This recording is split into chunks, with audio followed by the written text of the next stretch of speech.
세상의 모든 지식 언더스탠딩. 제가 쉬는 연휴 때 돌고래 쇼 보고 왔거든요. 네. 근데 돌고래 쇼는 보니까 돌고래 쇼를 보고 즐길 사람들은 야 돌고래가 뭐 하는 거야 이게 관심이 있는데 돌고래 쇼로 돈을 벌어보자 내지는 그 뒷단의 비즈니스에 관심 있는 분은 도대체 돌고래한테 무슨 먹이를 주면 저런 쇼를 하나 돌고래를 그 가르치는 조련사는 또 어떻게 구하나 이제 이런 게 관심 있는 것처럼 인공지능도 그 인공지능이 작동하게 되는 그 뒷단에서의 기술 변화가 오히려 더 중요한 것 같다. 많은 분들이 거기에 관심이 있으실 거기 때문에 오늘은 제가 이제 말을 좀 줄이고요. 이분 나오시면 저희는 그냥 조용히 있으면 되는 겁니다. 카이스트의 김정호 교수님 설쇠고 처음으로 모셨습니다. 네. 어서 오십시오, 교수님. 어서 오세요. 네. 안녕하세요. 새해 복 많이 받으십시오. 네, 새해 복 많이 받으십시오. 저희가 설쇠고 나서 졸랐습니다. 올해는 왜 한 번도 안 나오시냐. 그래서 새해에 또 나와 주셨습니다. 초반에 예. 마침 저희는 그래서 인공지능의 변화 이야기를 좀 드리려고 했는데 설 연휴 사이에 딥시크라는 친구가 네. 세계를 흔들어 놓는 바람에 네. 일단은 그게 먼저 좀 궁금해졌습니다. 네. 뉴스 보시고 뭘 어떤 생각을 하셨어요, 일단? 일단 좀 구정 연휴가 길었잖아요. 그 네. 기간 동안에는 좀 쉬면서 이제 올해 한 해 구상할까 이랬는데 이게 딥시크가 떠서 이게 뭐지, 뭐가 진실이지, 우리는 어떻게 대처해야 되지, 또 주식이 엄청 출렁거리더라고요. 이걸 어떻게 봐야 하지 이런 생각하다가 조금 또 바빠졌습니다. 근데 재밌었습니다. 네. 이것저것 이제 살펴보시기도 하고 네. 뉴스도 보시고 뭐 네. 실제로 써보시기도 하시고. 써보지는 않고 어떤 원리로 동작하는가 자료를 좀 열심히 봤습니다. 예, 좀 설명 좀 해주세요. 알아낸 사실에 대해서. 일단 제가 오늘 오면서 이런 생각했습니다. 여러분 시청자님들께 어떻게 접근하면 좋을까? 너무 기술적인 내용이 많은데 이따가 딥시크 얘기도 있지만 양자 컴퓨팅 얘기도 있고 되게 기술적으로 난이도가 있어서 그래서 제가 시청자 여러분께 미리 양해를 구한다면 제가 이제 학생들하고 일주일에 한 번씩 뭐 차를 마시거나 예. 점심을 같이 먹습니다. 그러면 뭐 이탈리아 식당 같은 데 가서 파스타 먹으면서 아니면 태국 식당 가서 볶음밥 먹으면서 이제 한두 시간 막 떠들고 웃고 하는 시간이 있어요. 그렇게 제가 학생들하고 이야기하듯이 네. 여러분들한테 이렇게 설명을 드리고 이렇겠습니다. 그래서 여러분들한테 재미가 없을지는 모르겠는데 그러니까 또 다르게 보면 화로가에서 우리가 잡담하듯이 네. 아주 뭐 심각한 얘기보다는 그렇게 해보죠. 그래서 뭐. 제가 재밌게. 편안하게 이렇게 제가 학생들하고 대화하듯이 또는 개발자들하고 네. 대화하듯이 그렇게 한번 해보겠습니다. 알겠습니다. 볶음밥 그래서- 하나씩 시켜놓고. 예. 그래서 제일 먼저 시작한 생각 드는 게 아까까지도 여기 이 스튜디오 바로 옆에 백화점이 있어요. 그래서 네. 좀 일찍 도착해서 더현대. 볶음밥. 예. 드셨어요? 그러니까 미국식으로 보면 그게 판다 뭐 이런 게 있더라고요. 아, 예. 볶음밥하고 키치나 그거 먹으면서 아무래도 시청자 여러분들이 딥시크에 관심이 있을 것 같아서 예. 딥시크부터 얘기를 해볼까 알겠습니다. 이렇게 생각하고 네. 있습니다. 그래서 하여튼 상당히 충격은 있는데 좀 과장된 반응 같다. 일반인들 그다음에 시장에서 예. 왜 그러냐니까 이 본질을 잘 모르기 때문에 그래서 제가 외신도 이렇게 보면 그리고 뭐 유튜브에서 실시간으로 막 CNBC가 해설 나오는 거 보면 기술을 잘 모르기 때문에 약간 두려움을 갖고 있는 것 같다. 예. 시장이. 그래서 제가 그 두려움을 좀 없애보고자 PPT를 좀 몇 장 만들었습니다. 그래. 예.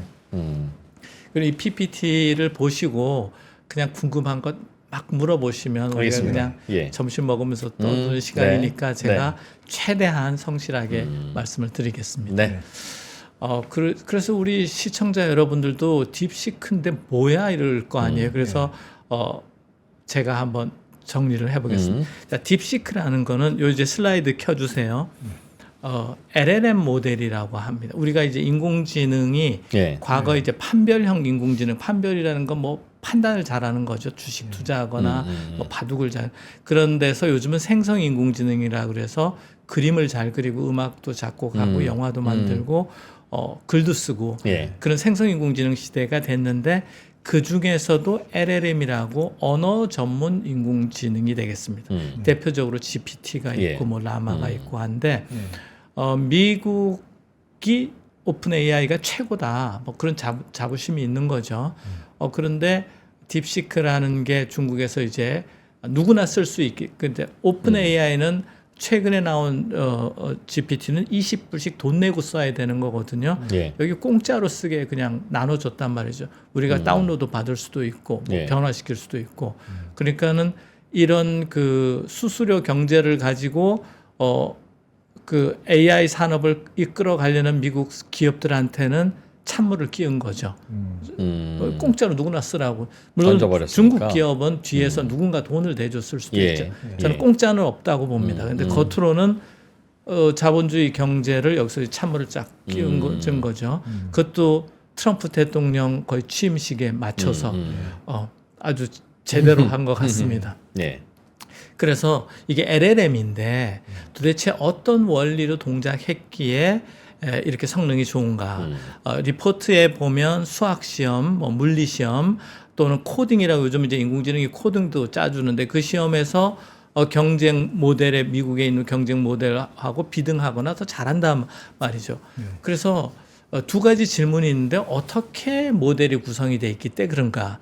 두 번째 GPU는 쓰고 있나 이렇게 저비용 AI가 가능한가 그 두 가지 질문인데 첫 번째로 어떻게 했길래 이렇게 똑똑한 AI가 나왔나 그 파트를 한 5분에서 10분 요 슬라이드로 설명드리고 그 다음에 제가 판단하기에 값싼 LLM은 아니다. 그 얘기를 이제 드리려고 합니다.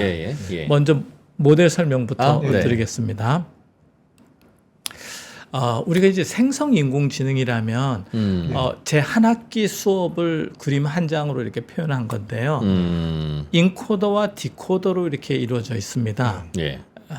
우리가 이제 인간의 언어인 말로 이렇게 영어로 프롬프트를 넣으면 코지라는 강아지가 뭐 불길 속에서 기타를 친다 뭐 이런 뜻 같은데요. 그러면 얘를 그림으로 그냥 변환하는 게 아니라 인코더가 먼저 인간의 언어를 암호 언어인 프라이어라고 바꿔줍니다. 근데 이제 인코더가 여기서 인공지능망으로 돼 있으니까 뭐 변수가 몇 천억 개 조단위 가는 거죠. 그 이 암호인 프라이어를 다시 재해석해서 인간이 이해하는 언어인 이미지로 바꿔주는 거죠. 그러니까 인간이 이해하는 언어와 감각의 세계가 있는데 그걸로 변환해 주는 걸 디코더라고 합니다. 디퓨전이라는 용어는 오늘 설명 안 드리고요. 그래서 반드시 암호 세계에 갔다가 다시 이렇게 돌아옵니다. 근데 만약에 우리가 강아지라고 만약에 설명하라고 그러면 백과사전 한 책으로 써도 힘들 거예요. 뭐 꼬리가 올라가고 내려가고 발톱 그렇죠. 몇 개고 이거 원소기호고 어떻고. 그런데 이 암호의 세계에는 호랑이라고 하면 딱 돼버리는 거예요. 심볼릭하게. 그걸 1이라고 얘가 기억하는 거예요. 그러면 여기가 뭐 호랑이 말고 또 강아지가 있다. 2번이다 하면 이 프라이어에서 1번, 2번 더해서 디코딩하면 호랑이와 강아지 얼굴을 반반씩 한 그림이 나오는 거예요. 그래서 제가 왜 이런 이게 이제 트랜스포머 구조라고 그래요. GPT 할 때 T입니다. 이거는 딥시크도 바뀔 수가 없다라는 게 제 주장입니다. 현재 생성 인공지능은 바로 이 구조를 갖고 있고, 근데 이제 그림이 좀 마음에 안 들어요. 그걸 이제 우리가 수학적으로 엔트로피라고 그러는데 엔트로피가 마음에 안 들면 다시 디코더와 인코더의 인공지능망의 변수를 바꿔요. 그걸 우리가 학습이라고 그러는데 1초의 조 단위로 이렇게 해야 되는데 그걸 이제 수학적으로 보면 행렬과 미분이라는 게 들어갑니다. 로그 함수, 삼각 함수, 지수 함수. 그래서 고등학교 때 그걸 배워야 되는데요. 그거를 누가 하냐면 GPU가 하는 거죠. 근데 그 중간중간에 이렇게 업데이트 시키잖아. 인공지능만의 변수를 어디 기록해 둬야 되잖아요. 예. 그게 이제 HBM이 필요하게 되는 겁니다. 근데 이거를 1초에 조 단위로 이렇게 빨리 학습하고 빨리 그림을 그려내려면 계산도 빨리 해야 되지만 인코더 디코더에 있는를 위한 GPU가 메모리에도 빨리 쓰고 써야 되는 거예요. 그래서 딥시크도 GPU 원리는 HBM 저렇다? 없이는 안 된다. 뭐 이 얘기고요. 1번이 호랑이, 2번이 개면 오히려 더 1번 호랑이, 2번 개 이렇게 띡 조합하면 그러면 그릴 것 같은데. 그게 디코더가 하는 거예요. 여기서 그 개가 생성 인공지능이라고 그래요. 우리가 인공지능만이 그걸 하는 거죠. 근데 제가 굉장히 단순화해서 지금 설명하기 때문에 예. 시청자 여러분들 두 분께 진실을 호도할 수는 있는데 제가 최선을 다해서 쉬운 언어로 이렇게 표현을 하고 있는 겁니다. 그러니까 강아지가 기타를 불길 속에서 치고 있어. 네. 라고 하면 우리는 말을 들으면 각자의 머릿속에 그려지는 그림들이 비슷하지만 또 아주 똑같지는 않은 근데 생길 거 아니겠습니까? 네. 그거를 이제 인공지능은 눈앞에서 구현해 주는 건데 네. 그거 하는 게 그렇게 복잡하고 아주 많은 계산을 해야 되는 거라는 거죠. 그렇습니다. 네. 그 현재 인공지능 모델의 알고리즘의 한계이기도 하고 현재는 그렇습니다. 그러니까 우리는 그게 이제 얼핏 이해가 안 가니까 그림 솜씨만 있으면 강아지가 기타 치는 거를 쉽게 그릴 수 있을 것 같은데 왜 거기에 그렇게 GPU에 성능 좋은 그것이 막 돌려야 되는 거냐? 네. 언어는 얼핏 들으니까 네.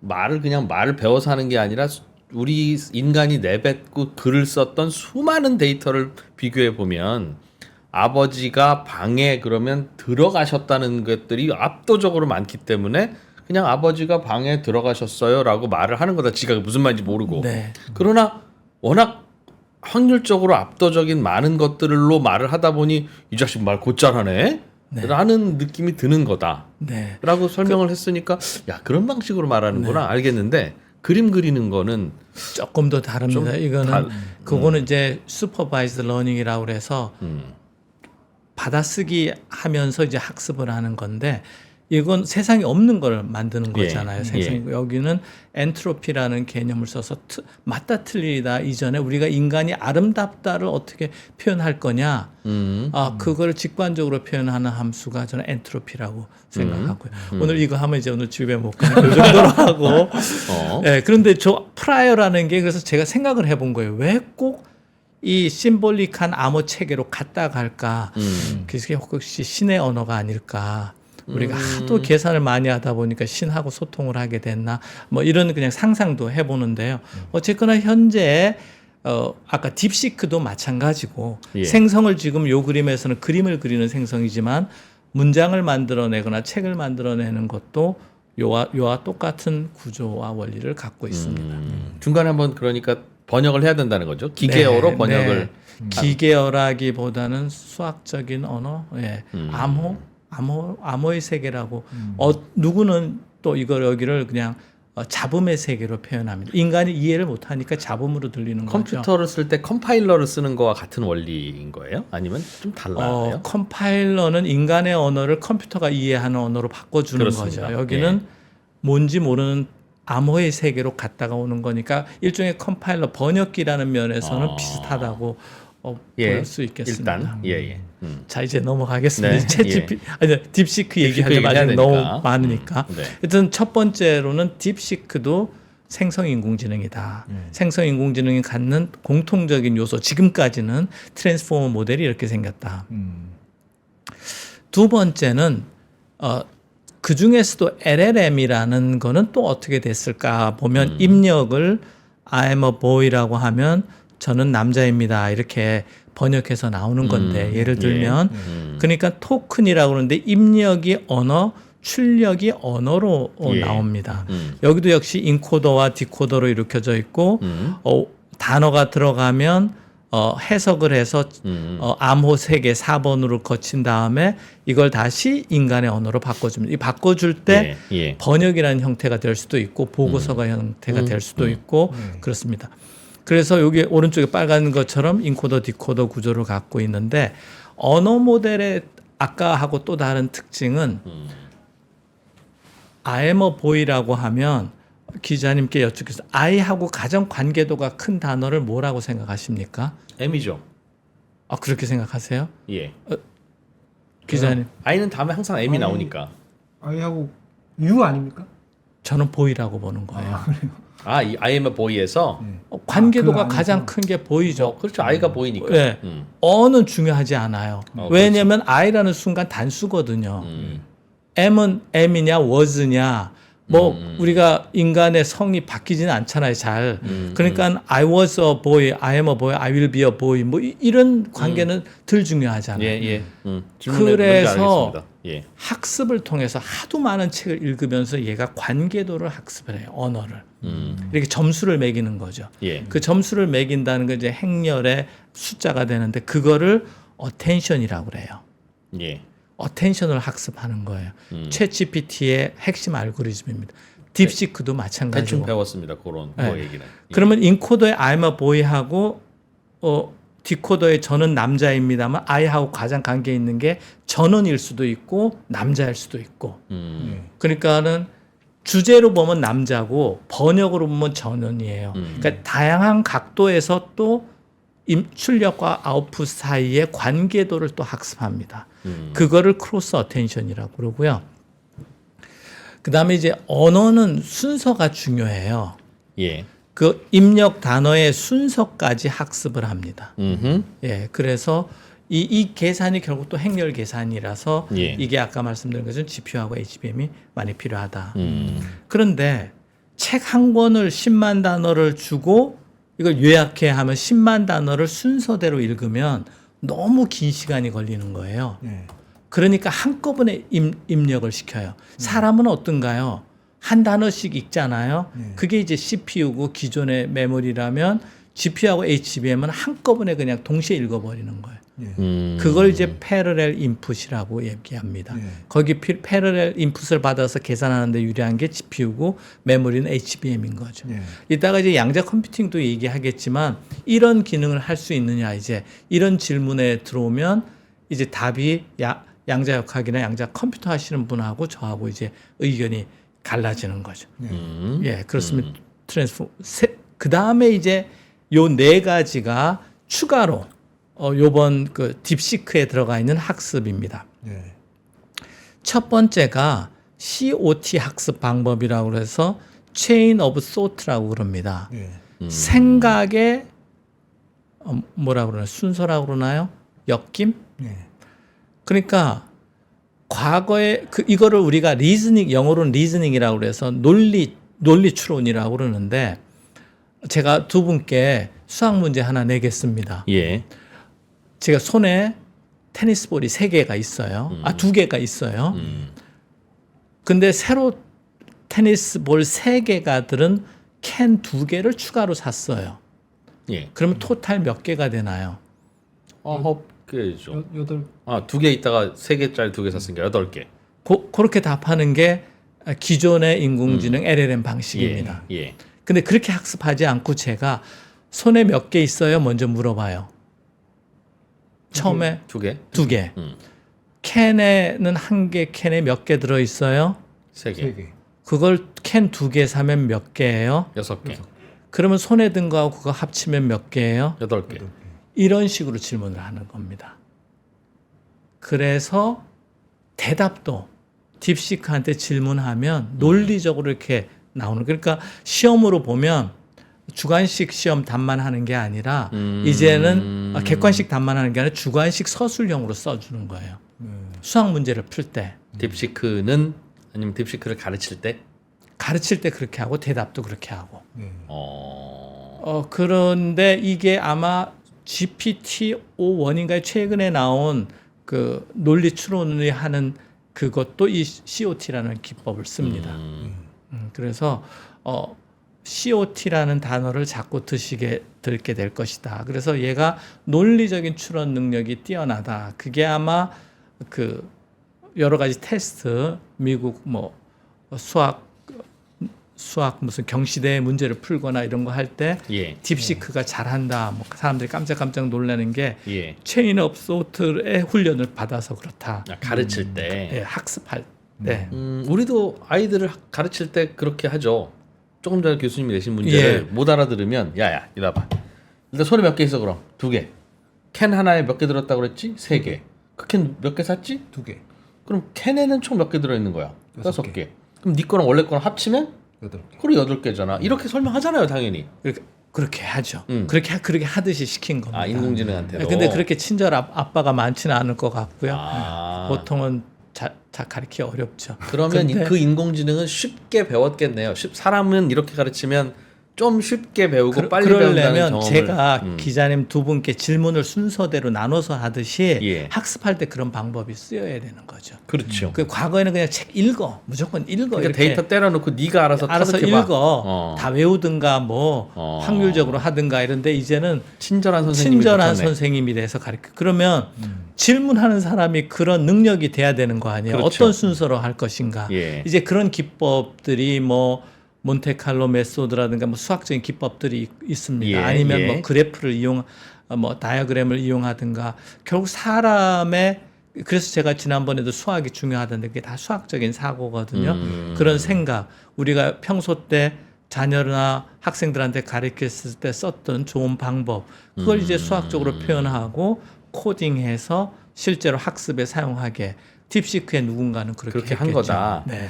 그러면 딥시크는 빨리 배우니까 리소스가 적게 들어갔을 것 같기도 한데요. 그거 얘기는 이따가 다시 해보겠습니다. 아, 알겠습니다. 리소스 적게 들어갔는지에 대해서는 저는 좀 그러나 아주 동의하지 똑똑하고 친절한 선생님이 붙어야 되니까 그렇죠. 오히려 리소스가 많이 들어갔을 것 같기도 하고. 그렇습니다. 저는 그쪽에 조금 더 진짜 그러니까 며칠 동안 그 고민을 한 거 인터넷에 보면 뭐 개발 비용이 10분의 얼마 안 1밖에 안 들었다 막 예. 이렇게 갖고 이제 막 패닉 현상이 오는데 아무리 제가 틀릴 수도 있습니다. 제 능력이 안 될 수도 있는데 이런 알고리즘과 트랜스포머 아키텍처를 아무리 생각해봐도 그런 거 하나 똑똑하게 가르치려면 할수록 수학 계산이 많이 필요하고 행렬 계산이 필요하고 그걸 우리가 백프로퍼게이션이라고 하는데 그 과정이 복잡하고 알겠어요. 그러면 뭐 공짜는 없다. 우리가 아빠가 시간을 내든 가입비를 그렇겠죠. 내든 누가 어떤 다른 비용은 들었겠죠. 어떤 비용이 전 들었다. 이렇게. 알겠습니다. 네, 두 번째는 예. 여러분들이 또 이 단어도 많이 듣게 될 겁니다. MOE라고 Mixture of Expert. 그러니까 우리가 이제 우리 학생을 가르칠 때 아니면 우리 자녀들을 가르칠 때 수학을 가르친다면 수학 선생님이 가르치고 생물 선생님 나눠져 있잖아요. 그러니까 전문가를 한테 따로따로 맡긴다. 이렇게 보면 인공지능망이 수학 잘하는 인공지능망, 코딩 잘하는 망, 뭐 사회생활 잘하는 망, 작문을 나눠져 있다. 그거를 엑스퍼트 1, 2, 3, 4라고 그러는데 우리가 이제 어떤 요구를 하면 그걸 토큰이라고 해서 인풋이 들어가면 라우터가 가장 적합한 엑스퍼트한테 물어봐서 걔가 답하는 거예요. 그러니까 그 딥시크에서 모델 파라미터 숫자가 뭐 6,700억 개라는 말도 있지만 실제로 활성화되는 질문을 했을 때 계산에 사용되는 변수는 뭐 370억 개인가 이런 게 나와요. 그 일부분만 활성화되는 거죠. 예, 그렇게 하고 때로는 그 엑스퍼트끼리 의사들이 뭐 내과와 뭐 방사선과가 합쳐서 어떤 판단을 내리기도 하잖아요. 그런 식으로 요번에 하기 때문에 똑똑하지 않느냐. 근데 지금은 제가 보기에 믹스처 오브 엑스퍼트 수준이지만 미래에는 믹스처 오브 에이전트 수준까지로 이게 결국 확대될 것이다라고 보는데 예, 그렇습니다. 그래서 요번에 딥시크나 GPT 최신 버전이나 리즈닝을 하고 뭐 효율을 높이고 정확성을 높이려고 하면 이게 옵션 중에 하나고 저는 그 다큐멘트 상에선 딥시크가 믹셔 오브 엑스퍼트 기술을 사용했다 이렇게 봅니다. 스스로도 그렇다고 밝힌 거예요, 딥시크 쪽에서? 그쪽에서 나온 논문이 한 편 최근에 있는데 예. 그 자료에 이 용어가 나와 있습니다. 네. 알겠습니다. COT도 나와 있고 믹셔 오브 엑스퍼트도 나와 있습니다. 근데 우리가 지금 딥시크가 어떻게 했길래 빨리 저렴한 비용이라고 주장하면서 높은 성과를 냈느냐? 저는 지금 보여드린 건 말씀하실 높은 수 있는- 성과를 냈느냐 쪽입니다. 예, 그렇죠. 예, 저 어떻게 저렴은 저는 조금 퀘스천 마크. 그래서 저런 말씀해 주시는 이런 방식을 썼다고 하더라, 쓴 것 같다, 내지는 그렇다는 거죠. 지금. 저는 썼을 것이다. 예. 근데 저게 지금까지는 알려지지 않았던 방식이었어요. 아니에요. 다 알려진 방식들이에요. 그러면 왜 서구의 인공지능들은 저 방식을 안 쓰거나 못 썼을까요? 쓰고 있습니다. 쓰고 있는데 네. 좀 더 효율적으로 이런 기능을 넣지 않았을까. 잘 해서 요 여러 가지 기능들이 잘 되게 예. 구조를 짜지 않았을까. 그게 중국의 실력으로 조금 놀랄만하다 이렇게 생각이 들고 요런 믹처 오브 엑스퍼트나 COT나 이런 거는 다 이미 다 알려지고 발표되고 논문도 나와 있는 내용입니다. 근데 이걸 어떻게 잘 조합해서 내 목적에 효율적으로 쓰느냐, 이게 또 다른 실력인데 그거는 제가 인정하고 싶습니다. 그러니까 어떤 인터넷 보면 샘 알트만이 다 우리 기술 도용했다 이런 말을 써요. 반쯤은 맞을 것 같아요. 다 나와 있는 거 예. 미국에서 다 논문으로 나와 있고 발표되는 것들 조합해서 했는데, 근데 뭐 조합하는 것도 실력이니까 그 뭐 특허로 뭐 코딩 다 해체할 것도 아니고.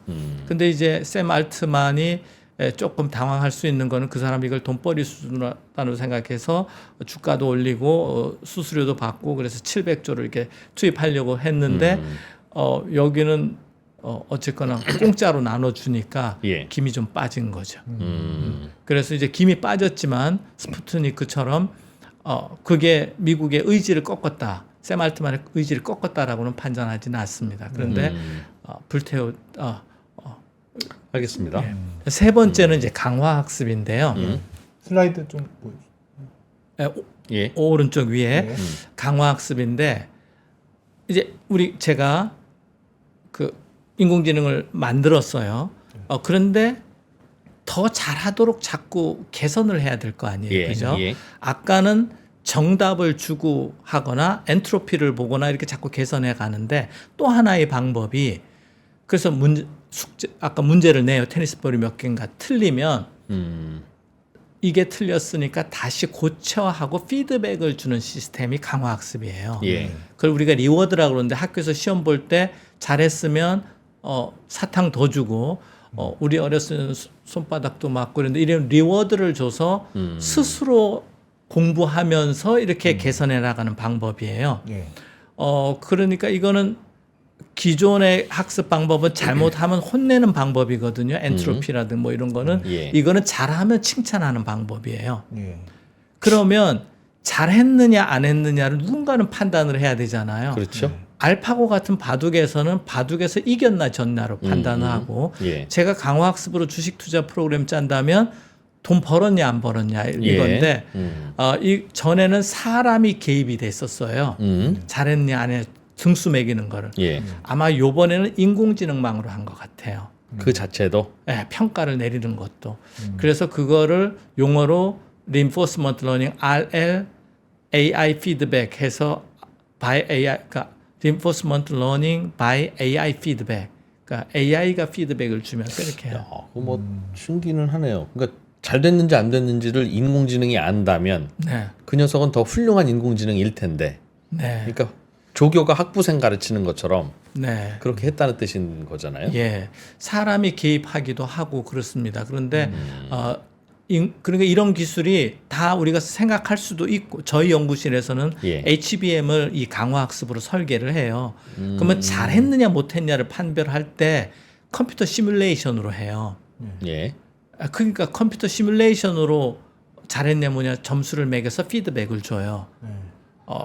근데 그 컴퓨터 시뮬레이션도 시간이 너무 걸리니까 인공지능이 컴퓨터 시뮬레이션을 대신하기도 해요. 저희도 이미. 예, 예. 그러니까 그런 기법이 쓰이고, 그거를 누구죠? CES에서 젠슨 황을 그걸 뭐라고 그러냐면 피지컬 AI라고 그래요. 그래서 등장한 거예요. 실제는 없는 세계를 컴퓨터 세계에서 구현해서 거기서 점수를 매겨서 개선을 해간다. 인공지능을. 네. 여기서는 그걸 강화학습이라고 그러고 인공지능망이 한 것 같습니다. 뭐 그럴 수. 이것도 역시 이론적으로 내지는 실제로 존재했던 교육 방식이었다는 거죠. 그렇습니다. 이걸 이제 조합해서 효율적으로 구현을 했다는 거. 예. 그렇게 해서 학습하고 나니까 상당히 이 논리적인 수학적인 뭐 능력이 잘 되더라 그런 예, 거죠. 그럴 수 있겠죠. 예, 네. 예. 그래서 어떤 면에서 보면 인공지능 실력은 세 가지가 있는데요. 하나가 AI 알고리즘 이건 수학입니다. 예. 수학은 뭐 결국은 중국, 인도가 더 잘하지 않겠어요? 예. 우리나 미국이나 뭐 의사나 변호사 더 되려고 그러니까 그다음에 숫자도 많잖아요. 두 번째가 빅데이터인데 중국은 많죠. 공짜로 거의 갖다 쓸 것 같아요. 예, 예. 그러니까 아까 그 개발 비용이 적을 수 있다는 거고 세 번째가 컴퓨터예요. 예. 컴퓨터는 미국이 압도적이죠. 예. 컴퓨팅 예. 파워가. 그런데 어쨌거나 이런 알고리즘을 생각하고 구현하는 건 결국 사람인데 예. 사람의 숫자가 중국과 일본이 많고 고급 엔지니어가 많아서 예. 숫자의 게임에서 유리한 거 아닌가. 미국은 이민자들 받아서 이거 하고 있잖아요. 예. 그것 때문에 이런 현상이 나타나지 않았느냐 이렇게 생각을 합니다. 뭐 그럴 것 같습니다. 설득력도 있어 보이는데 네, 우리는 궁금한 게 얘가 어떻게 이렇게 잘했어? 라는 그 원리도 궁금하지만 네, 예, 그 잘한 것에 대한 가치 판단을 어떻게 할 거냐. 네. 뭐, 요거 예. 조금 더 네. 얘기하고요. 예. 요거 증류학습까지 끝나고 하겠습니다. 예. 자, 그런데 변수가 6,700만 개 뭐 이런 걸로 개발했단 말이죠. 딥시크가 앞으로 더 개선하려면 조 단위가 넘어갈 것 같아요. 근데 그거는 너무 무겁잖아요. 강력한 컴퓨터가 있어야 되니까 개인이 PC에 넣어서 쓸 수 있게 370억 개 이렇게 줄여갑니다.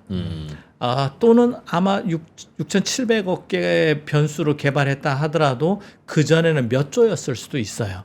그러면 이렇게 변수를 줄여가 숫자를 줄여가는 거 그거를 우리가 디스틸레이션이라고 합니다. 예. 우리가 액기스만 뽑아내려면 플라스크에 집어넣어서 끓이면 정류해서 이렇게 나오잖아요. 예. 그게 소주도 그런 방식인지 네, 모르겠는데 위스키 소주 증류. 예. 안동 소주 그렇게 만듭니다. 예. 네. 그 안동 소주는 그 몽고 사람들이 와서 거기 주둔하면서 만든 그 북방계 소주인데 그래서 왜 안동 증류식 소주? 소주. 예. 근데 보니까 거기에 몽고군이 캠프로 있었던 것 같더라고요. 예, 어쨌든 예. 증류를 하잖아요. 그렇듯이 액기스만 뽑아내서 소형화하는 기술이 들어간 것 같다. 네. 요 네 가지가 핵심 기술인데 이거 다 알려져 있고 연구되는 방법인데 효율적으로 짧은 시간 내에 집중적으로 해서 성과를 냈다. 이게 딥시크의 힘인 것 같습니다. 예. 네, 여기까지가 어떤 모델이냐 이게 이제 들고 이제 질문을 아까 뭐 계속 해주시죠. 요거로 이제 예. 슬라이드는 닫겠습니다. 그래서 궁금한 건 도대체 어떻게 한 거야는 거는 뭐 이제 전문가들이 밝혀낼 일인데 네, 저렇게 그럼 될 일이면 왜 서구는 못했고 중국은 했냐? 그 말은 추측하시기에는 야 서구는 사람이 많지는 않잖아. 근데 중국은 똑똑한 사람과 데이터가 많으니까 컴퓨터가 있어야 되니까 예. 자본이 있어야 되잖아요. 예. 아마 중국에서 모아줬을 것이다. GPU 개수를. 예. 아마 H100 만 대라는 소문도 있는데 저는 10만 대까지 몰아주지 않았을까. 그다음에 빅데이터 몰아주고 많은 엔지니어 몰아주고 결국은 그 자본을 댈 수 있는 데는 미국밖에 없지 않느냐. 그러면 딥시크가 엊그제 나오면서 사람들이 놀라웠던 건 네. 그 엔비디아의 그런 비싼 칩이 많이 투입되어야만 가능한 것 같아서 구글도 많이 사가, MS도 많이 사가, 테슬라도 많이 사가. 그래서 엔비디아만 떼돈 벌어 이 구조가 불가피한 건 줄 알았더니 네. 중국은 칩을 싼 걸 조금만 가지고 가서도 짧은 시간 안에 돈 적게 들이고 유사한 걸 만들어낼 수 있는 새로운 인공지능 조련 방법을 노하우를 터득한 것 같다. 그리고 그게 뭐 걔네들만 할 수 있는 거겠어요? 어찌어찌 하다 보면 미국도 할 수 있고 유럽도 할 수 있고 그런 코리아도 거죠. 할 수 있겠지. 네. 그렇다면 엔비디아 칩을 비싸게 사서 꼭 이렇게 돈으로 때려 넣어야 되는 방식이 아니어도 될 것 같다. 이러면 이제 새로운 게임이 펼쳐진다. 네. 돈 없어서 인공지능 개발 못하던 우리나라 네이버, 솔트룩스 이런 회사들도 오늘 주가 오른 이유가 야, 돈 게임 아닐 수도 있는 것 같은데? 라는 건데 네. 그런 생각과 추측과 방향과 전망이 맞느냐가 우리가 네. 지금 하고 싶은 네. 그 질문이죠. 답인데요. 예. 조심스럽습니다. 제가 점쟁이도 아니고 모든 정보를 다 갖고는 있지는 않은데 제 판단은 아니라고 보는 겁니다. 아니다. 그렇게 값싸게 만든 방법은 모델이 없다. 아니다. 네. 그러니까 묘수는 없다. 그 지름길은 없다. 그 말은 자식들 거짓말하고 있네.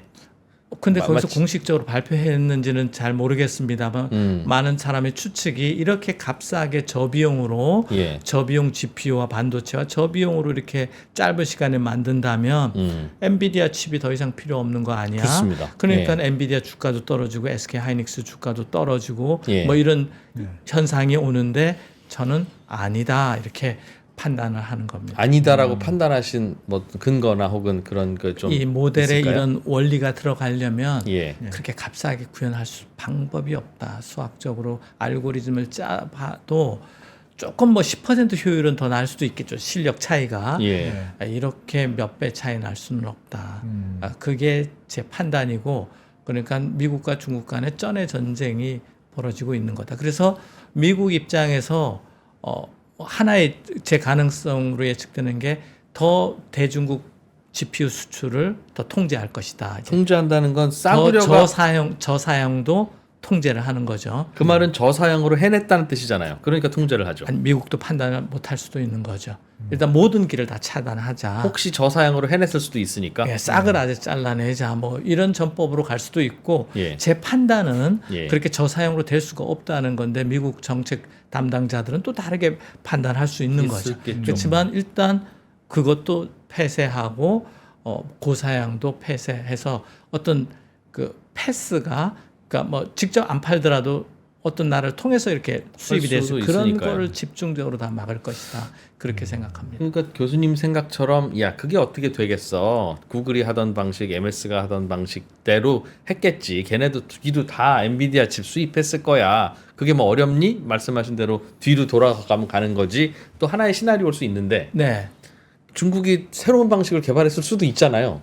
있죠. 뭐 세상에 다 그렇죠, 모든 가능성은 있는 거죠. 그러니까 그런데 이건 예를 들면 전문가들한테 야 이게 이런 게 있는데 어떻게 넘어갔겠어? 이건 아무리 봐도 그 새로운 방식이 아니라 기존 방식을 하고 나서 원래 우리 옛날에 전교 1등이 나 공부 3시간만 했는데 라고 거짓말하는 것처럼 그런 것일 것이야. 라고 그 할수 공부 있는- 잘하는 애들은 그다음 나 어제 놀았어 이러잖아요. 네. 미리 몇 주 전에 다 해놓고 공부해놓고 그 드릴 노력 다 들여놓고 공부 못하는 사람은 바로 전날 밤새잖아요, 그죠? 예 네. 그런 것일 것이다라고 생각할 수도 있는데 그 근거를 좀 들어볼 수는 없습니까? 그냥 내가 my name is 김정호, I'm professor of KAIST, I think so, you have to follow and agree 이거는 아니지 않습니까? 하여튼 제 한계일 수도 있는데 예. 제 상상력을 최대한 발휘해서 알고리즘, 수학, 컴퓨터 코딩 다 조합해도 이럴 수는 있습니다. 지금 아까 제가 그 기본 가정이 다 트랜스포머 모델이라고 인코더, 디코더로 가르쳐져 있고 어텐션 알고리즘 제가 쭉 PPT 설명했잖아요. 예. 그거 초반기에 그 가정이 깨졌다라면 트랜스포머 모델이 아닌 새로운 방식 인코더, 디코더가 아니고 예. 그런 게 나왔다라면은 모르겠는데 그 딥시크에서 나온 자료로 보면 그런 것 같지는 않습니다. 네, 예. 그럼 아까 최초에 그 공이 모두 8개야. 네. 그리고 할 때 차근차근 가르쳐주면 더 빨리 알아듣는다. 더 정확하게 논리적으로. 그렇죠. 그러니까 모든 자료를 다 주고 네가 공 몇 개인지 알아서 생각해봐. 답 나오면 나한테 연락해. 그럼 막 8시간 걸리는 게 네. 차근차근 가르쳐주면 그러네 하면서 금방 알아듣는 방식을 썼을 것 같다. 네. 그렇게 쓰면 뭐 이른바 GPU가 적게 들거나 리소스가 적게 들지는 않아요. 그 방식이 어떤 방식인지는 모르겠습니다만 그렇게 쓰면 쉽게 배울 것 같기는 해서. 네. 줄어들 것 같지는 않습니다. 줄어들어도 조금만 줄어든다. 예. 그 제가- 효율이란 게 예. 그래서 제가 두 분께 아니면 시청자 여러분께 이거 몇 년 후에도 이거 틀면 나오는 거잖아요. 아니 물론 유튜브에. 그렇죠. 당연히 그래서 그렇죠. 제가 그동안은 좀 그래서 제가 아까 시작할 때 우리 학생들하고 얘기하듯이 하겠다 그런 게 학생들은 제가 틀려도 뭐라 안 그러더라고요. 그러니까 기본적으로 서로 신뢰하고 존중하고 뭐 제가 학생 틀렸다고 해서 막 깨거나 그러지 아니, 당연히 않거든요. 그럴 건 아니죠. 뭐 그럴 수도 있고 그래서 저를 그렇게 좀 봐주셨으면 틀리더라도 뭐 다양한 생각을 갖고 또 접근해야 되니까. 괜찮습니다. 저희는 꼭 정답을 주십시오가 아니라 네. 그렇게 교수님이 생각하신 왜 그렇게 생각하셨어요? 라고 누군가 물으면 네. 어떻게 설명을 보통 해주실 네. 거냐. 못 알아들어도 아까 그 네 설명 개 한번 들어보고 싶다. 체인 오브 거죠. 소트나 강화학습이나 믹처 오브 엑스퍼트나 증류 다 증류는 빼놓고요. 다 기능이 다 추가되는 거예요. 아, 저런 방식으로 했을 것 같은데 네. 다른 뾰족한 수는 아직 나와 있는 게 없으니까. 네. 그런데 그 네 가지 방식이 다 많은 GPU 성능을 필요로 하는 계산량을 것이다. 추가로 필요로 하는 거거든요. 네, 그러니까 그거를 하려면 하여튼 그렇습니다. 그러면 적은 돈 들여서 했어? 짧은 기간 안에 했어? 라고 하는 건 그냥 새빨간 거짓말이다. 아니 제가 어떻게 세상의 거를 새빨간 거짓말보다도 적은 돈 들였을 것 같지는 않다. 많은 인원이 투입됐을 것이다. 근데 잘해서 조금 개발 시간을 줄였을 수는 있겠다. 그건 참 대단하다. 그리고 여러 가지 조합을 통해서 이렇게 이미 나와 있는 거를 가지고 예. 효율적으로 했네. 상당히 잘하네. 수학 잘하는 사람 많구나. 프로그램 잘 짜는 사람 많구나. 예. 그렇습니다. 그러나 종전 그걸 이제 구글도 해냈고 마이크로소프트도 오픈 AI가 했고 네. 했잖아요. 네. 그거를 그럼 딥시크도 그 과정을 그대로 밟고 팔로우하고 있었는데 네. 성능 비슷한 거 거의 만들었다고 하니까 그동안에는 GPU도 그쪽으로 못 들어가게 하고 했는데도 불구하고 알아서 다 구해서 네. 구글이 하던 방식과 매우 유사하게 하지만 조금 더 잘했다. 이만큼 네. 그래서 그게 깜짝 놀랄만 했던 것 같아요. 미국 기업들 입장에서는. 비슷하게 해낸 것 자체도 깜짝 놀랍다. 네. 상당한 격차가 있을 거로 세계를 주도하니까 그게 있었고 두 번째 충격은 아까 그래 이 정도로 개발 비용이 적으면 예. 그동안 이제 심리적인 불만이 있었던 것 같아요. 너무 비용이 많이 들고 엔비디아 젠슨 왕이 잘난 척하고 뭐 전기도 많이 들고. 잠바 입고 돌아다니고 이런 걸 한다는 심리적인 게 이걸 통해서 조금 떨어지지 않았느냐. 투자 쪽에서는 그럴 수 있는데 네. 그러나 새로운 뭔가가 도입된 것 같지는 않다. 엄청난 새로운 신비의 기술은 아닌 것 같다. 거의 자, 같은 방식일 방식의 것이다. 조합을 잘해서 효율적으로 잘했다. 근데 만약 그런 거라면 그런 가정을 한다면 놀라울 일도 없지 않은가. 즉 반도체 기술은 많이 해보고 이른바 몸으로 체험하고 노하우로 알아야지 되는 부분들이 많아서 중국과 한국 사이의 그 격차는 참 따라잡기가 쉽지는 않은 그런 기술적 격차라고 합니다만 인공지능 업계에서는 GPU 많이 확보하면 돈 많이 때려 넣으면 훌륭한 게 나온다면서요. 예, 수학 잘하는 사람들 모아가지고 프로그램 잘 짜는 사람들 모으면 그러니까 메타나 구글이나 MS나 도대체 누구 인공지능이 더 좋아라고 하면 지금도 잘 모르고 6개월 후에 누가 더 좋을 것 같아라고 물어도 그 돈 많이 쓰는 애가 잘할 것 같은데라고 예. 말하는 이유가 이건 기술의 문제가 아니라 투자와 집중의 문제라면 중국도 그걸 돈 들여서 해낸 거는 신기할 게 없잖아요. 놀랄 것도 없을 것 같은데요. 그럼 만약 돈 들일 거 다 결과적으로 들였다면? 그랬죠. 근데 예측은 우리가 못했죠. 예. 뒤로 GPU 빼돌려서 구하고 있을 거라는 걸 의심은 했지만 했지만 그걸 가지고 이렇게 조합해서 두 번째 놀란 거는 이거 좀 돈 좀 벌까 했더니 그냥 무료로 뿌려버린 거잖아요. 오픈. 그래서 지금 미국의 그 AI 기업들 메타를 포함해서 경쟁자를 이제 꺾는 방법으로 오픈 소스로 많이 개방을 해요. 예. 최신 버전은 돈을 받지만 그래서 사람들이 개발 의지를 꺾어놨는데 최신 버전에 버금가는 걸 중국이 어떻게든 돈을 들여서 그냥 뿌려버리니까 그 사업 모델 자체가 좀 충격을 받은 거는 있을 것 같습니다. 근데 제가 이제 생각되는 게 우리 D램도 중국이 정부에서 얼마나 투자를 하는지 어쨌거나 저사양 메모리는 만들어내잖아요. 그죠? 예. 예. 그다음에 전기차도 중국산이 싸게 들어오니까 미국이 전기차 보조금을 없애고 이제 관세 물리고 하잖아요. 예. 비슷하게 이걸 또 볼 수 있는 거예요. 값싸게 그냥 큰 국가적인 자본이 들어가서 값싸게 어느 정도 성능 나오는 인공지능을 이제 값싸게 전 세계에 뿌려버리는 거죠. 그러니까 이제 미국 산업 입장에서 위협적인 요소가 될 것 같습니다. 중국은 오픈해서 뿌려버리면서 무엇을 얻으려고 했을까요? 시장을 흔드는 게 있고 틱톡 비슷하게 사람들이 딥시크를 주로 쓰면 예. 시장 상황이 바뀌는 거죠. 주도권이 바뀌는 거죠. 그 나중에는 과정에서 광고를 받을 수도 있고. 근데 어쨌든 이게 국가 안보와도 관련이 있는 게 거기에 어떤 질문하는지 다 알아볼 수 있는 거잖아요. 그쪽 예. 프로그램을 짠 사람들 입장에서 또는 그 어떤 것들은 필터링하고 그래서 통제할 수도 있잖아요. 그죠? 네. 예, 그래서 저는 시장에 대단하다. 중국 참 이 힘이 과학기술의 힘이 대단하다.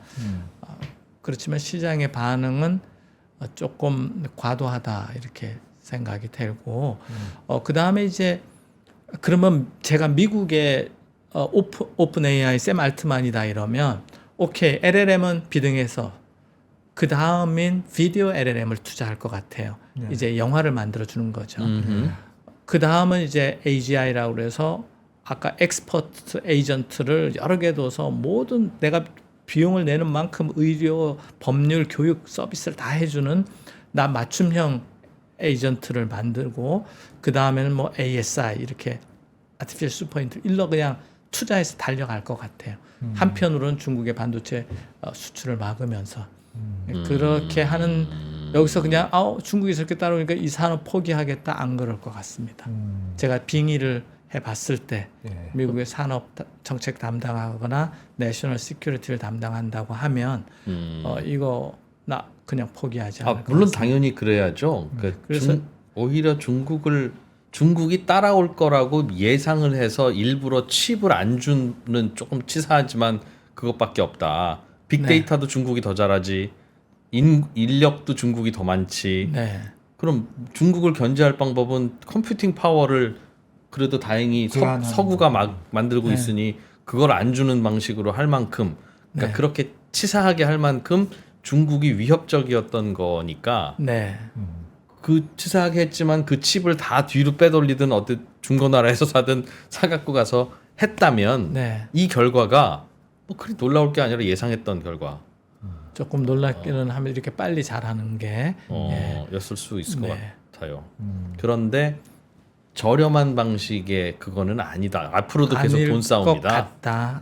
아닌 것 같다. 네. 하기야 그들이 해냈다는 말을 믿으면 저렴한 이제 인공지능 시대가 왔다고 생각할 수 있는 거고 네. 그들이 하는 말을 안 믿으면 야 그런 게 어딨어? 라고 할 수 있는 거니까 네. 어찌 보면 심플하네요. 믿냐 안 믿냐의 문제이니까. 근데 오늘 밤 엔비디아 주식을 그래서 팔아야 되냐 사야 되냐를 결정하는 투자자들은 마음이 복잡하겠습니다. 생숭생숭한. 이게 주식은 특히 조심스러운 게 이 기술적인 거하고 또 다른 심리적인 거 네. 있고 우리 여러분들보다 한 수 위인 또 투자가들이 있고 그런데 너무 이렇게 단기간 급등과 급락에 일희일비하지 않고 그건 그럴 것 같아요. 트렌드를 2, 3년 주기를 이렇게 봤으면 좋겠다 이렇게 생각을 합니다. 근데 이제 엔비디아 주식이 이 리스크뿐만 아니라 예. 브로드컴이라든가 그런 또 제2의 경쟁자가 나타나잖아요. 예. 제가 미국 상무부 장관이라고 치면 너무 비용이 비싸거든요. 그러려면 경쟁자를 키워야 되잖아요. 예.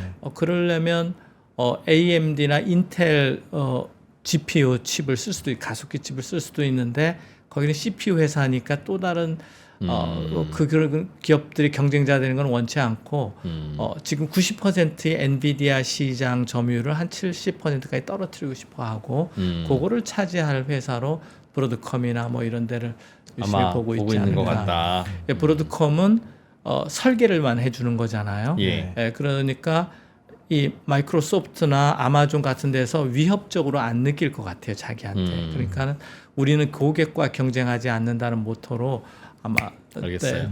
네. 그렇게 해서 엔비디아 입장에서는 기술적으로 어려운 점이 있어요. 블랙웰에서 열 문제 해결해야 되든가 전력 소모 해결의 패키징 문제 몇 가지가 있는데 그거 다 잘 해결했으면 좋겠기는 하겠지만은 그런 난관은 조금 2, 3년 내에 보입니다. 그렇군요. 그러면 그 하이닉스가 만들어서 보내고 있는 HBM도 네. 앞으로도 계속 수요가 이미 중국이 이렇게 많이 따라왔다는 거 확인했으니까 더 열심히 돈을 투자하면 투자했지. 네. 저렴한 새로운 방식이 나왔으니 너도 나도 이제 그쪽으로 가서 돈 싸움 대신 아이디어 싸움 하자는 게임의 구도는 아닐 것이라는 아니라고 말씀. 저는 그렇죠. 그렇게 보는 거죠. 그래서 올해 아마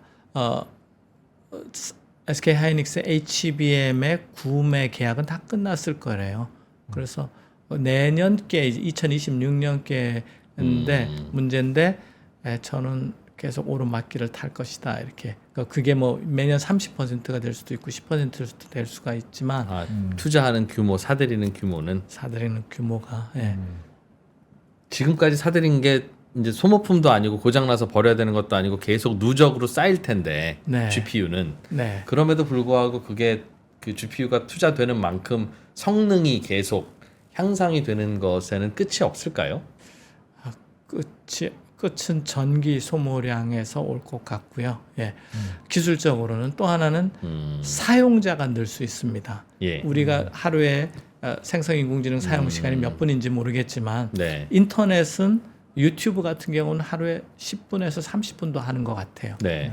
대부분의 사람들이. 네. 그러니까 그 정도로 쓰려면은 훨씬 더 또 많은 투자가 필요한 거예요. 역시- 동시에 이 역시 사람 또. 저 사람 다 에이전트 붙여가지고 생성해 주려면 그래서 저는 전 세계 10억 인구가 하루에 한 30분 1시간 쓸 때까지 계속 투자가 되지 않을까. 그게 한 10년은 가지 않을까. 그러니까 핸드폰도 그렇지 않나요? 교체 수기도 있고 있죠. 확장 수기도 있는데 그게 샘알트만이 꿈꾸는 세상이 아닐까 이렇게 생각합니다. 이야. 근데 이제 그렇게 가는데 그만한 투자가 이루어지느냐, 그 다음에 전기가 그만큼 되느냐, 원자력 발전소가 충분히 발전이 되느냐 이런 난관은 있습니다.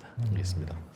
그 인공지능 관련해서는 저는 개인적으로 하나 의문이 있는 게 지금은 비싼 엔비디아 칩이지만 번호표 뽑고 프리미엄 줘가면서 사다가 빨리빨리 해야 우리가 1등 AI 업체가 되고 뭐 성능에서도 경쟁에서 이기고 네, 경쟁에서 사실은 이겨야 이른바 그 가상의 그 뭡니까 클라우드 네, 그 아마존도 그거 팔아먹고 있고 MS도 그거 팔아먹고 네. 있잖아요. 네. 그러니까 우리 클라우드를 써야 이 좋은 인공지능을 쓸 수 있습니다를 하려니까 네, 좋은 인공지능 못 만들면 클라우드 장사도 이제 안 되는 그렇습니다. 상황이 되니까 그런 것까지 하느라고 이제 이런 걸 하고 있는 건데 네, 그래서 그걸로 돈을 뭘로 할 건데라고 하면 이제 신약 개발에도 쓰고 이제 다양하게 쓰면서 뭔가 이게 이제 투입되는 전기료나 돈 대비 이익이 생기기 시작하면 네, 그때쯤 되면 그 엔비디아 칩도 더 좋아질 거고 단위당 싸질 거고 뭐 규모의 경제도 생길 테니까 즉 네.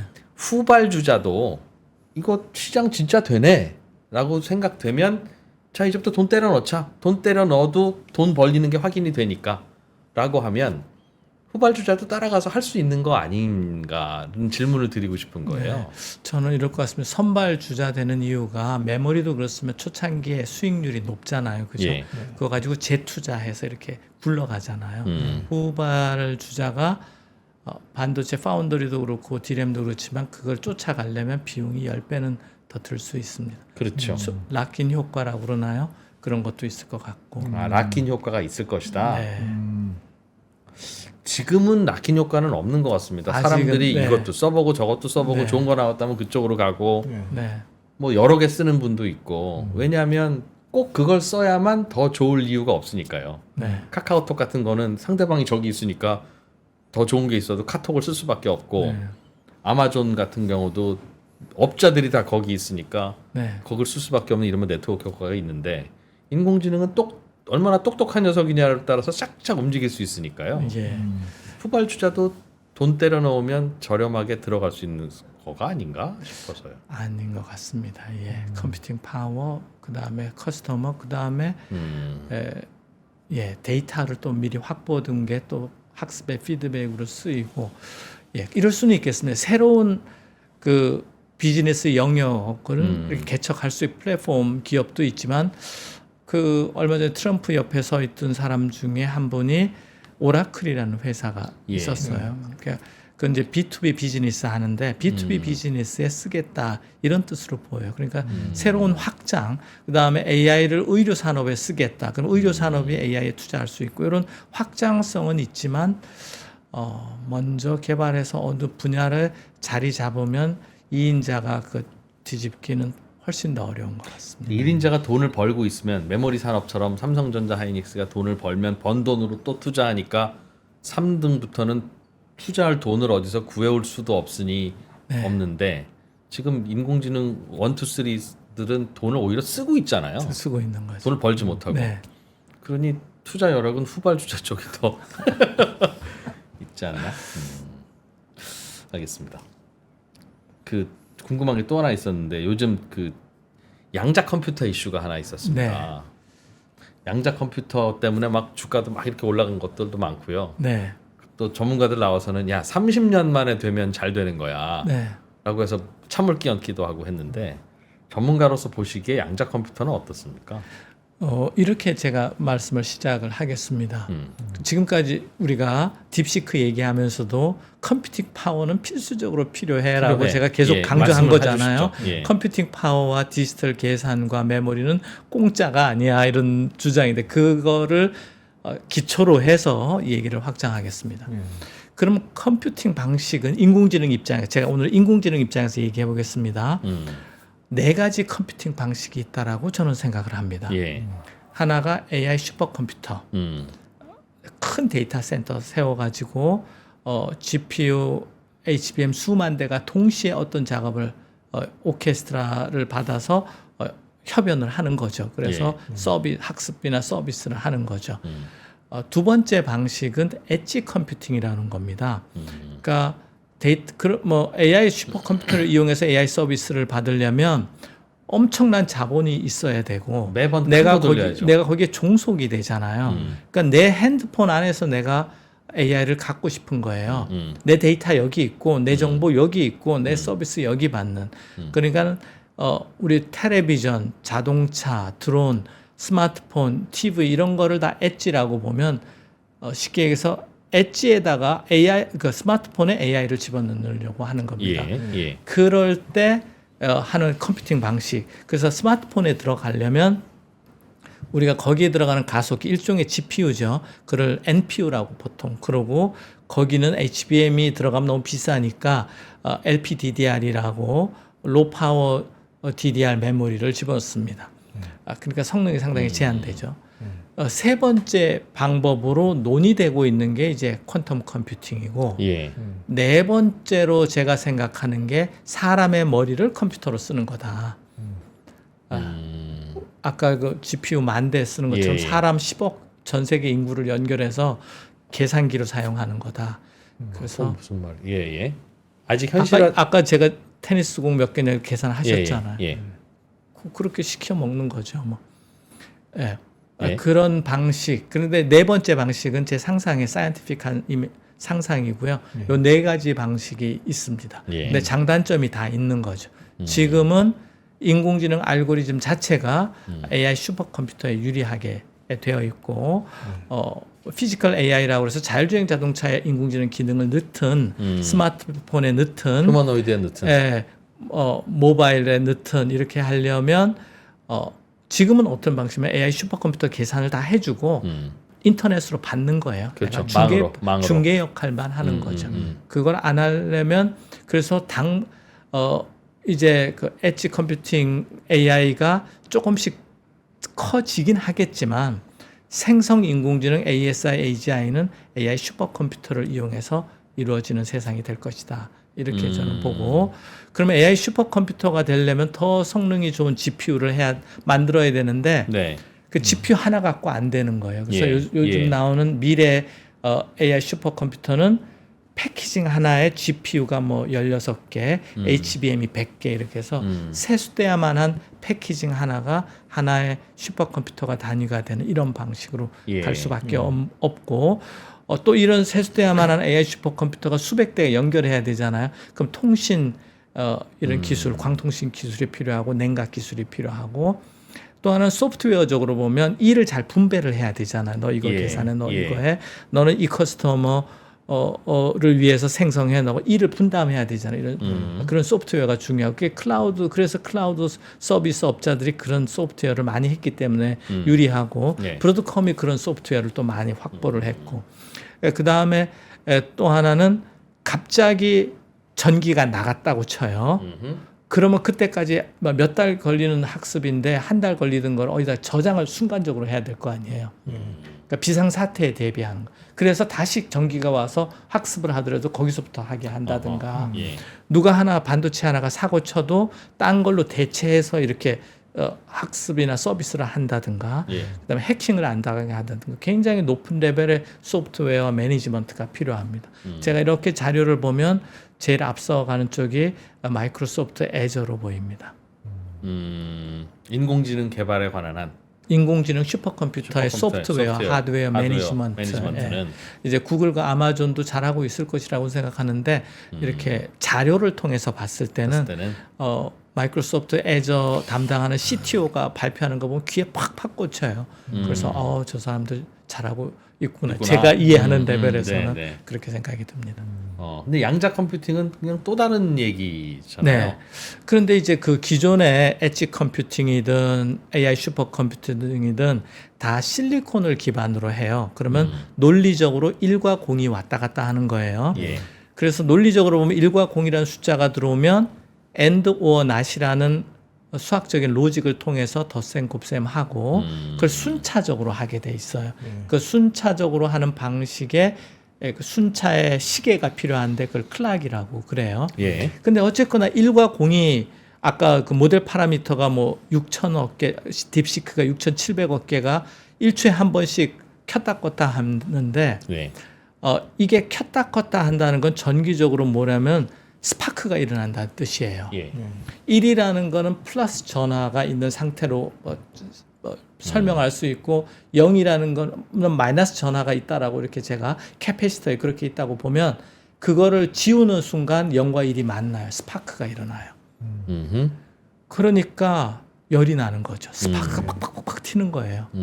요즘은 보조 배터리에서 스파크가 튀나요? 네. 뭐 제어할 수 없을 정도로 많은 전기가 필요하고 그 스파크 튀는 만큼 열이 나는 거예요. 가장 결정적인 단점이 열이 난다는 거. 예.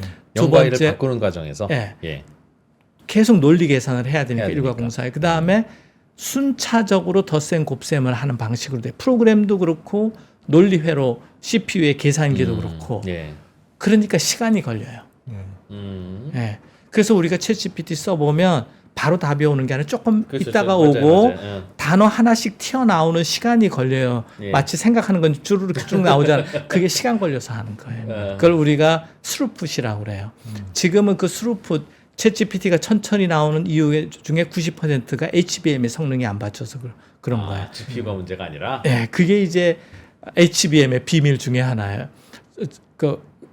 HBM 하시는 분들이 요즘 힘을 쓰는 것 중에 하나고 삼성과 SK 하이닉스가 그래도 이 AI 시대에 남은 하나의 힘을 쓰는 카드 중에 하나인 게 90% GPU는 놀고 있고 메모리가 빨리 줘야 계산을 할 거 아니에요. 그 계산 결과 가르쳐주면 받아 적어야 되는데 안 받아 적고 있는 거예요. 계산은 GPU가 하는데 메모리는 옆에서 조수 역할을 해주는 거 아닙니까? 그게 바뀐다는 게 제 주장인 거죠.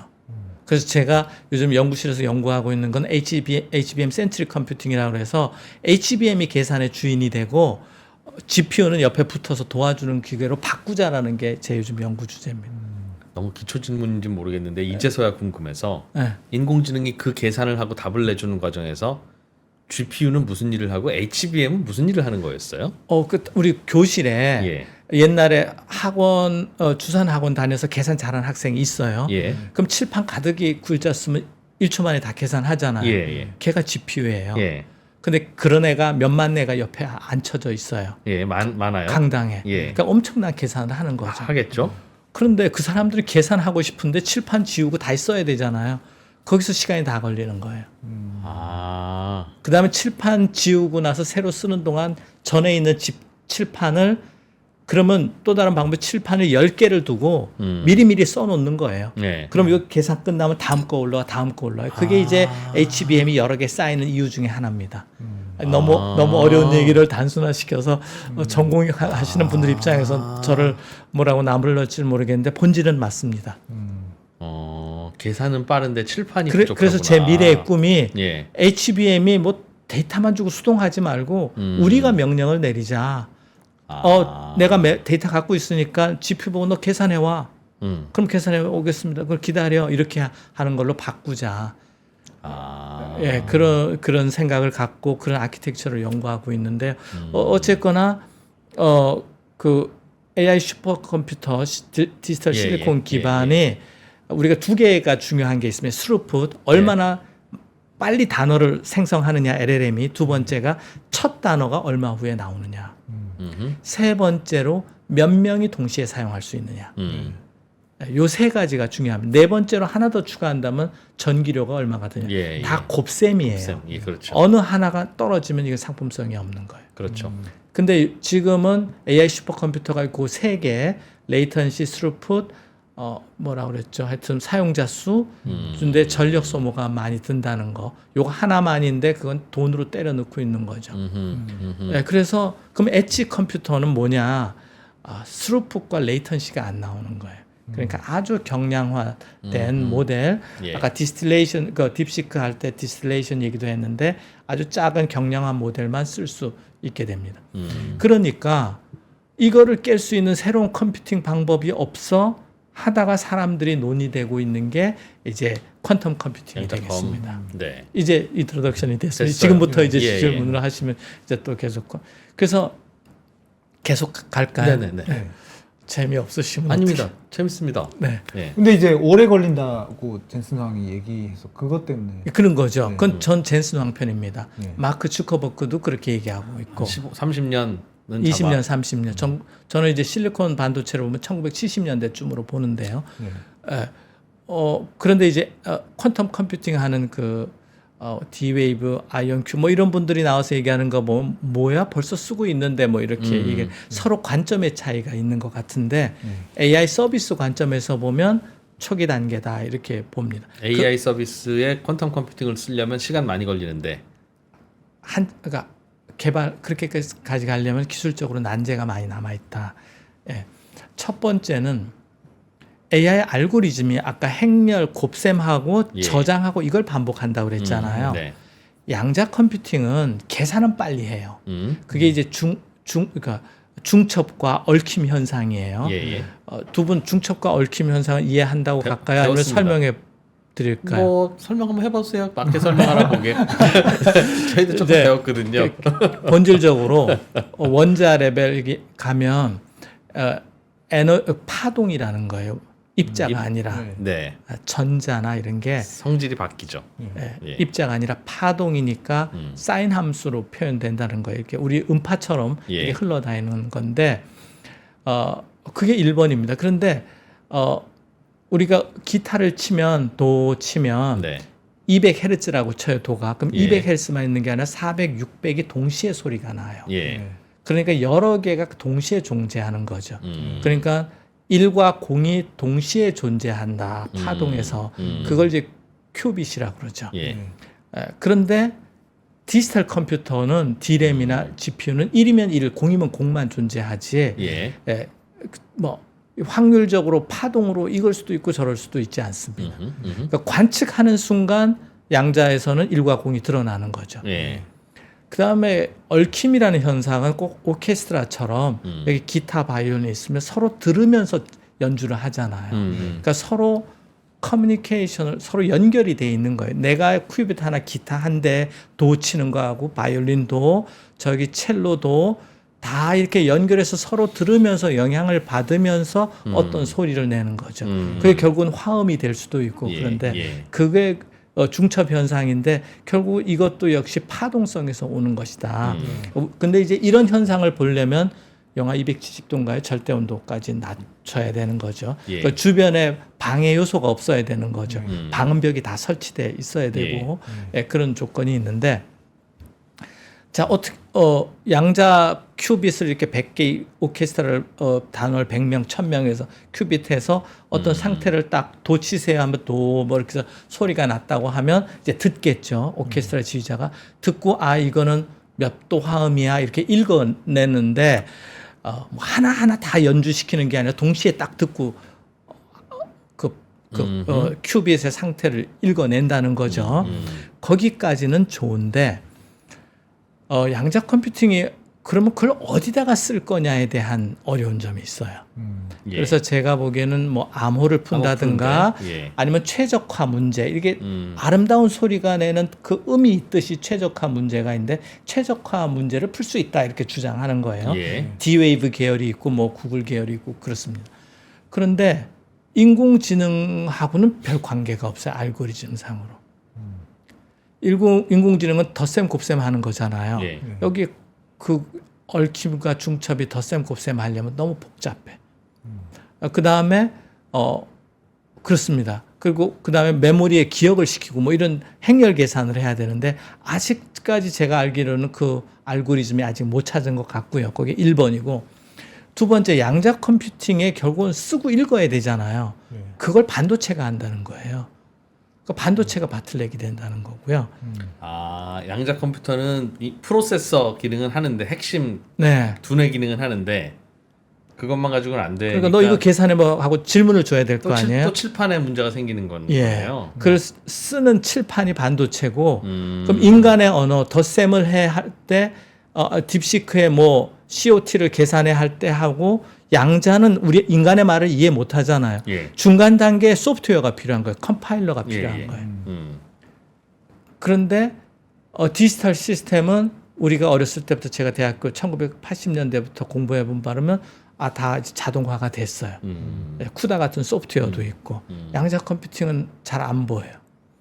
그 다음에는 양자 컴퓨팅은 기억을 하지 못해요. 계산은 빨리. 메모리가 느리다는 거예요. 그 바깥으로 끄집어내야 되잖아요. 양자 컴퓨터 계산. 예. 바깥으로 끄집어내려면 구리선을 써야 되는데 구리선이 열전도율이 높아서 냉각을 못 시켜. 그래서 구리선 수를 많이 쓸 수가 없어요. 그래서 어쩌다 인류가 당면한 문제 하나 푸는 데는 양자 컴퓨팅이 도움이 될 수도 있을 것 같아요. 인류의 난제, 뭐 새로운 신약 개발, 재료 개발. CPU 성능이 매우 필요한 어떤 거는 네. 한다. 그래서 그걸 300년 걸릴 거를 한 달 만에 한다든가 그럴 수는 있는데 인공지능을 리얼타임으로 우리가 챗GPT나 딥시크 쓰듯이 뭐 프롬프트 넣으면 바로 또 응답이 오고 이런 시스템은 아니다. 그래서 양자 컴퓨팅이 잘 된다 하더라도 기존의 AI 슈퍼컴퓨터와 공존할 것이다라는 게 제 양자 제 컴퓨팅의 질문. 문제는 기술이 빨리 구현되느냐도 숙제지만 구현한 기술을 어디다 어떻게 써먹냐. 서비스까지 연결을 하느냐. 그걸로 무슨 돈 되는 걸 뭘 할 수 있는데 신기는 하다만. 예. 그 그래서 숙제가 있군요. 양자라고 양자라는 표현을 쓰시는 분들이 있어요. 그런 분들은 이제 그 양자라는 큐빗을 어떻게 만들 거냐 뭐 이런 거 하시는 거죠. 그걸 뭐 아이온을 이용할 수도 있고 초전도를 이용할 수도 있고. 근데 양자 컴퓨터 하시는 분들은 그거 가지고 이제 컴퓨터를 만드는 분들이에요. 예. 저는 양자 컴퓨팅이 정확한 단어라고 보는 거예요. 양자만 가지고 하는 건 전혀 다른 얘기고. 양자. 그 기반이 되지만 예. 컴퓨팅이라고 한다는 건 서비스까지를 염두에 두는 것이고 이윤 창출까지 염두에 두는 거예요. 그리고 마지막 양자 컴퓨팅이 앞으로 10년, 20년 거치면서 연구를 통해서 또 개척해야 되는 난제 중에 하나가 양자 컴퓨팅은 병렬 계산을 못 한다는 거예요. 아까도 말씀드렸지만 행렬 계산할 때는 동시에 여러 명이 계산하는 것처럼 아까 트랜스포머 모델도 다 병렬 계산이라고 그랬잖아요. 그러면 여러 사람이 나눠서 하면 돼. 그게 GPU고 HBM이에요. 그런데 양자 컴퓨터 뭐 1000대, 10,000대 이렇게 병렬로 설치할 수가 없어. 비용과 뭐 이런 거. 또 하나는 무어의 법칙이 없다라는 거예요. 값싸게 만들고 스케일링 다운되는 게 아니라 양자 컴퓨터는 무어의 법칙이 없다. 가격을 다운시키고 개수를 늘리고 뭐 속도를 높이고 이런 법칙이 아직 없다. 그거는 해보면 되지 않을까요? 뭐 양자 컴퓨팅은 무어의 법칙이 되게 어려운 게 냉각을 시켜야 되기 때문에 뭐 1000큐빗짜리 뭐 슈퍼컨덕터 칩이 있다 하더라도 이만한 이제 그 냉각기 안에 넣어야 되고 그거를 옆에 있는 양자 컴퓨터하고 연결하려면 또 통신을 해야 되잖아요. 네, 그런 그게 안 되는 건 아니지만 그런 것들을 이제 앞으로 넘어야 되는 거다. 그래서 양자라는 현상이 인간의 그러니까 양자라는 현상이 아까 파동성이라고 그랬는데 그게 이제 아인슈타인의 상대성 이론 또 양자가 웨이브를 그러니까 파동을 갖는다는 걸 표현한 슈레딩거 방정식 거기에 두 개가 합쳐서 디락 방정식이 나왔는데 그 디락 방정식이 되면서 뭐 전자가 스핀이 어떻게 되냐 뭐 그래서 굉장히 자연의 세계 같아요. 우리가 평소 때 살아가면서 경험해 보지 못하는 세계고 그 양자역학이 기초가 돼서 아까 그랬잖아요. 에너지가 이렇게 끊어진다고. 근데 그게 결정 구조를 갖춰서 집단화되면 이렇게 또 그 에너지 레벨이 짜게 작지만 1이 1만 있는 게 아니라 1이 또 100개, 0이 또 100개 이렇게 쫙 나눠져요. 그래서 그 0이 많이 나눠진 상태를 반도체에서 디지털리 0, 이쪽을 1이라고 그래요. 컨덕션 밴드, 밸런스 밴드. 그게 현재 반도체와 AI를 이루었고 AI 슈퍼컴퓨터를 이루었는데 그거는 분명히 그렇고 앞으로도 양자가 좋은 일을 많이 하는데 그래서 슈퍼컴퓨팅 무슨 계산까지 하는 것은 좋고 어떤 특정한 부분에 쓰이는 건 좋은데 AI와 연결되는 데는 상당한 시간과 노력이 필요할 것 같다 이런 생각이 듭니다. 근데 AI랑 연결되지 않고 다른 용도를 찾을 거면 용도가 뭐 할 수 있다는 거죠? 굳이 용도가 있죠. 암호가 되든가 최적화를 한다든가 이런데 과연 그게 인간의 실생활 그 사이언티픽한 발견에는 좋고 뭐 인류의 새로운 거대한 발명은 좋은데 우리가 생각하는 핸드폰에 인터넷 쓰고 유튜브 쓰고 AI 쓰는 것과는 다른 형태의 우리가 쓰게 되지 않을까 이렇게 생각합니다. 그래 암호체계 바꿔야 되니까 불편하게만 하지 뭐 이런. 그래서 알겠습니다. 아까 말씀드린 것처럼 그 마지막 컴퓨팅 방식이 이제 브레인 컴퓨팅인데 그 일론 머스크가 세운 뉴럴링크라는 회사가 이제 반도체를 집어넣잖아요. 지금은 읽는 거잖아요. 신호를 읽는데 그게 어려운 점은 뭐냐면 우리 뇌 속에는 시냅스라는 게 있는데 그게 아마 뭐 마이크론 단위일 텐데 지금은 침의 개수가 몇 개 안 되기 때문에 몇 군데만 찍어서 볼 수 있고 그것도 또 읽는데 다 반도체가 필요해요. 근데 그 반도체에 전기를 넣어야 되잖아요. 그러니까 배터리 집어넣는데 배터리에서 좀 물 새면 뭐 어떻게 해요? 그런 문제가 있는데 또 하나 미래에 상상한다면 그걸 이용해서 사람한테 입력을 넣을 수도 있지 않느냐. 명령을. 네. 그런데 그때 명령을 넣으면은 덧셈 곱셈 인간 보고 하라 그러고 컴퓨터를 놓을 수도 있죠. 근데 인간의 장점은 뭐냐면 5와트밖에 전기를 안 써요. 이 뇌가 굉장히 창의적인 일도 하고 그러면서 그래서 사람을 거꾸로 지금 우리가 AI를 부려먹는 세상을 꿈꾸지만 나중에는 AI가 우리를 부려먹는 육체적으로 부려먹으려고도 할 수 있을 것 같아요. AI 로봇이 너무 비싸니까 인간을 그냥 잘 조정해서 인간을 로봇 연결만 하면 그럴 수도 있겠네요. 그러니까 혼자 딴 생각하느니 뭐 네 뇌로 요것 좀 해주고 있어봐 그러면 해주는 만큼 뭐 식권을 준다든가. 그러니까 노느니 뭐 하겠어요. 네, 그 영역은 이제 공상과학 영화 수준의 얘기입니다. 그래서 네 가지 컴퓨팅, AI 슈퍼컴퓨팅, 엣지 컴퓨팅, 양자 컴퓨팅, 브레인 컴퓨팅. 저는 그 네 가지가 있는데 용도가 조금씩 다르고 단점이 다를 것이다 이렇게 생각합니다. 알겠습니다. 일단 딥시크에 관련한 거는 세상이 좀 호들갑일 가능성이 좀 있어 보인다는 게 오늘의 결론이었던 것 같고요. 과도한 반응인 것 같다. 네. 전혀 새로운 거 시도한 게 아니라 중국도 똑같은 방식으로 그냥 생각보다 빠르게 따라오고 있다는 것이 이번에 뉴스였던 것 같다. 잘 조합해서 좋은 성능을 냈다. 근데 그 게임은 전초전에 불과하다. 앞으로 갈 길이 많이 그러니 남아있다. 미국이 마음이 좀 더 급해지면 급해졌지 다른 영역의 경쟁 방식이 새롭게 등장하는 건 아닌 것 같다. 네. 강남에 아파트 가격만도 못한 돈을 투입해서 인공지능 이걸 만들었다는 건 자식들 뻥이다. 80억이라고 어디 자료에 나와 있는데 네. 강남 아파트 80억. 네.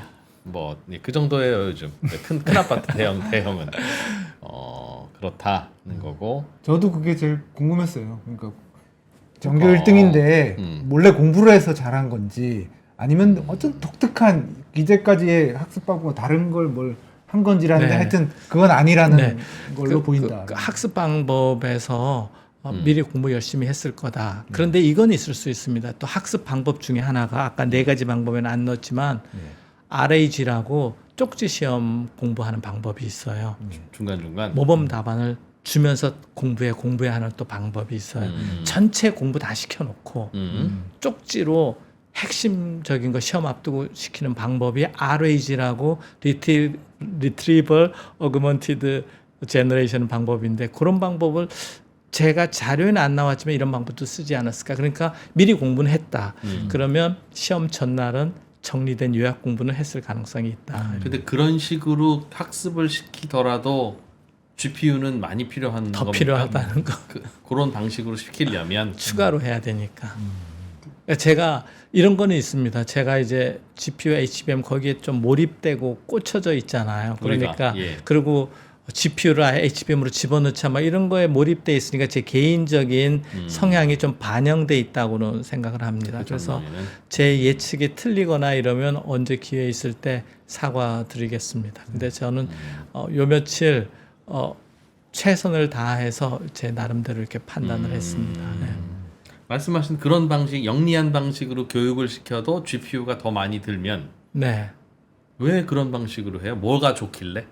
그런 방식이라면 뭘 얘기하는 그러니까 말씀하셨던 쪽지 시험 보는 방식, 뭐 이런 거 아니 우리 어렸을 때 공부해도 아무리 한 달 전부터 공부 다 해도 사람이라는 게 또 잊어버릴 수도 있고 예. 그러니까 마지막 정리 또 핵심 리마인드 하고 그러잖아요. 학습법이 그렇죠. 학습법이 그런 것처럼 그런 방법을 쓰면 할루시네이션 환각 현상이 많이 줄어든대요. 엉뚱한 소리 안 하게 딱딱 GPU는 많이 들지만 네. 하여튼 들질 않습니다. 늘어나면 늘어나. 그냥 그런 거 안 쓰고 때려 넣는 거에 비해서도 그거 때려 넣고 또 하는 거니까. 거듭 말씀드리지만 조심스럽긴 합니다만 진짜 요즘은 문과가 투자하기가 너무 힘들어지고 있어요. 그래도 대단하신 게 두 분께서 질문을 해주시고 제가 재미없는 얘기 하시는데도 끝까지 눈을 마주쳐 주시고 이렇게 표정을 우리 학생들이 네. 제가 칭찬하고 싶은 게 어떤데 제가 모르고도 강연하는 게 몇 년 지나서 보면 제가 헛소리 한 경우도 생각이 나고 하는데 제일 앞줄에 앉아가지고 눈을 마주쳐주고 리액션을 해주고 학생들이 그런 학생들이 있어요. 있습니다. 저는 예. 강연 가보면 네. 한 5% 정도가 네. 저하고 눈을 마주치면서 그러시죠. 합니다. 두 분이 오늘 기억이 남지. 그러셨습니다. 알고 싶은 게 많아서 그래요. 아니 뭐 그렇죠.